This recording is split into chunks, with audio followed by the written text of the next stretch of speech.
Baik, dengan siapa di mana? Amir di Surabaya. Dengan sahabat Amir di Surabaya. Baik, silakan bersolat terlebih dahulu. Allahumma sholli ala sayyidina Muhammad wa ala alihi wa sahbihi wasallam. Baik, silakan langsung bertanya kepada Buya. Assalamualaikum Bu ya. Waalaikumsalam warahmatullahi wabarakatuh. Mau nanya soal haid gitu Bu ya. Soal? Kebetulan istri saya kan ini diminta buat ngajar di sebuah TPQ gitu Bu ya. Awalnya udah berbulan-bulan itu lancar, berjalan lancar. Cuman kemudian karena gedung TPQ-nya bukan punya sendiri, akhirnya pindah. Dan pindahnya itu ngajarnya di masjid, di serambi-serambi masjid gitu loh Bu ya. Nah di serambi masjid itu kan kalau wanita haid itu kan nggak boleh masuk masjid. Nah saya melarang istri saya untuk ngajar ketika haid karena emang pemikiran saya, pahamnya saya gitu, kalau haid nggak boleh masuk ke masjid sekalipun di serambi-serambinya gitu, di pinggir-pinggirnya Bu ya. Cuman ada beberapa ustadz yang juga ngajar di situ, anggap mungkin koordinator ustadz-ustadznya pakai gimana, bilang kalau nggak apa-apa kalau cuman di samping-samping, maksudnya kalau di serambi-serambinya situ nggak apa-apa katanya. Cuman saya nggak nggak langsung percaya gitu loh Bu ya. Soalnya yang sering saya dengar kalau wanita haid nggak boleh masuk ke masjid gitu loh Bu ya. Mohon penjelasannya Bu ya. Terima kasih. Masya Allah. Assalamualaikum warahmatullahi Waalaikumsalam warahmatullahi wabarakatuh. wabarakatuh. Masya Assalamualaikum Allah. warahmatullahi wabarakatuh. Yang pertama, terima kasih ya diizinkan istri untuk bisa berjuang semacam itu dan itu adalah kemuliaan. Yang kedua, perlu ditanyakan kenapa kok tempat saja tidak ada, harus di masjid. Artinya perlu digerakkan masyarakat untuk menghadirkan di mana tempatnya, mungkin bisa disuarakan agar masyarakat bisa membuat madrasah yang permanen buat anak-anak ya. Dan bebas para wanita haid bisa mengajar di situ. Ini jangan sampai pendidikan dasar agama ini nggak punya tempat. Ini adalah yang salah kita semuanya. Bisa bangun universitas yang gede, ternyata mengajarkan anak kita, membangun sebuah lembaga untuk mengajarkan anak sholat, ibadah kok nggak bisa, ngaji nggak bisa, ini berbahaya sekali. Mungkin disuarakan harus itu, nggak boleh tidak. Jangan sampai tidak ada, harus ada. Dan itu yang akhir-akhirnya kami suarakan kepada masyarakat semuanya. Mari kita kembali menghidupkan kembali, memakmurkan kembali, meramaikan madrasah diniyah termasuk TPQ yang diajarkan sholat di dalamnya. Sebelum anak kita masuk kampus, nggak akan ada lagi pelajaran sholat di dalamnya. Baik. Kemudian masalah orang haid memang disepakati para ulama. Wanita haid tidak boleh al-mukthu, diam, tinggal di dalam masjid. Nggak ada khilaf dalam hal ini. Kecuali orang akhir zaman laki-laki yang mengatakan asalkan disumbat dan sebagainya, tapi kami tidak ikuti itu semuanya. Karena 4 madhab dan kami ikut 4 madhab, percaya dengan 4 madhab. Dan ulama-ulama madhabul arba'ah itu juga sama mengatakan semacam itu. Kecuali fatwa-fatwa akhir yang dimunculkan dan kami tidak mendengar itu semuanya. Kenapa? Karena wanita untuk belajar tidak harus masjid, masih ada tempat yang lain, masih bisa diupayakan. Nah kemudian ini seperti itu kesepakatan, nggak ada khilaf di dalamnya. Kemudian masalah serambi masjid,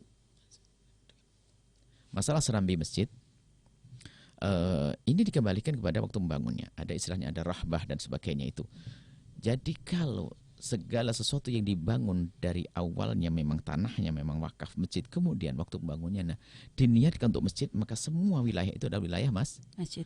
Kecuali memang sudah disiapkan ada bangunan, biarpun nyambung dengan masjid, tapi dari awal menyambung, maksudnya nempel. Tapi kalau dari awal pembangunan memang disiapkan untuk wanita haid dan sebagainya, bukan dihukumi masjid, itu sah.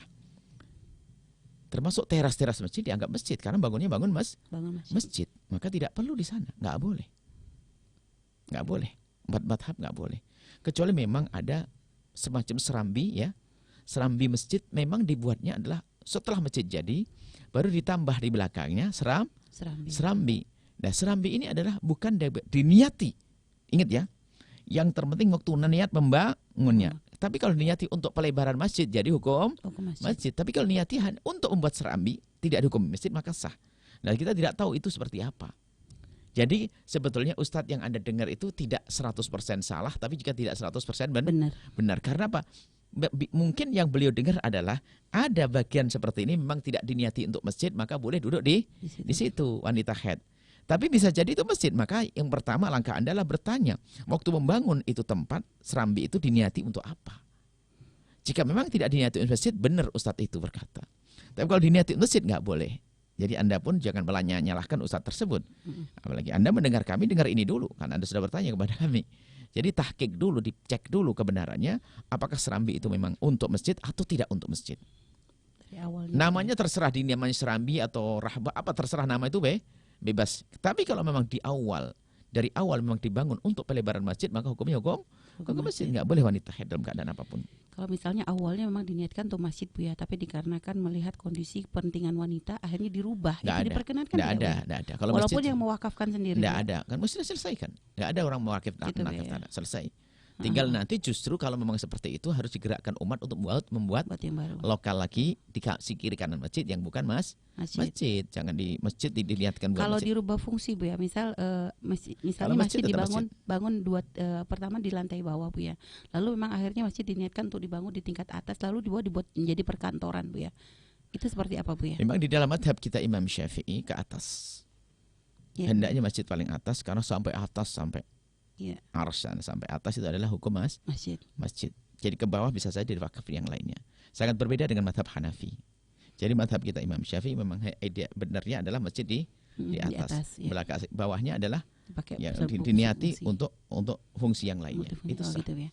Ada Iya, toilet di dalamnya, ada ini Ini madhab kita Imam Dan Syafi'i. juga Bu ya, untuk kadang ada yang membedakan antara masjid dengan musola Bu ya.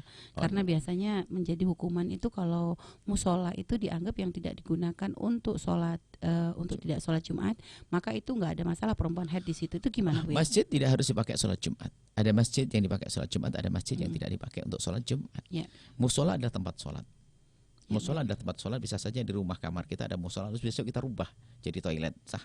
Dan musola, artinya musola tempat sholat. Tapi akan dihukumi masjid kalau memang diwakafkan, diniatkan untuk masjid. Diwakafkan untuk masjid, lalu diniatkan membangunnya untuk masjid. Biarpun namanya terserah. Walaupun disebut musola Musola, karena kecil misalnya namanya Bu ya. kecil, namanya tetap masjid karena di waktu membangunnya atas dasar untuk membangun masjid. Maka masalah pembangunan musola diniatkan waktu membangunnya. Kalau membangunnya untuk masjid namanya masjid. Tapi kalau untuk musola, untuk sholat saja bisa saja dipakai untuk yang lainnya. Wanita haid boleh di dalamnya.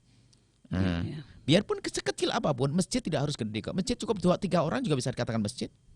Anda punya tanah, aku wakafkan tanah ini untuk masjid dan aku bangun untuk masjid. Nah, tanah wakaf untuk masjid, diniatkan bangun untuk masjid. Jadi masjid benar kecil, hanya 2x3 meter. Bisa jadi masjid. Nggak boleh wanita haid di situ. Ya, Bu ya. Seperti itu.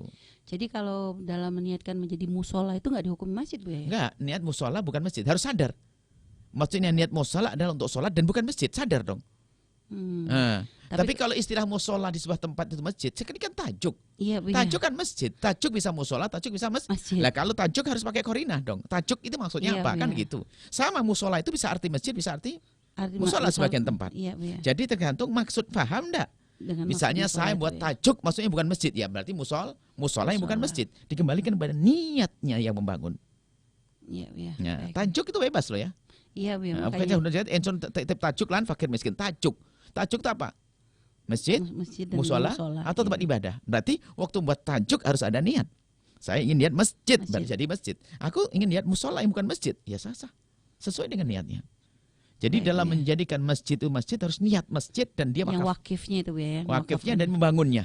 Ya, tidak harus wakif. Iya. Wakif dan membangunan di atasnya.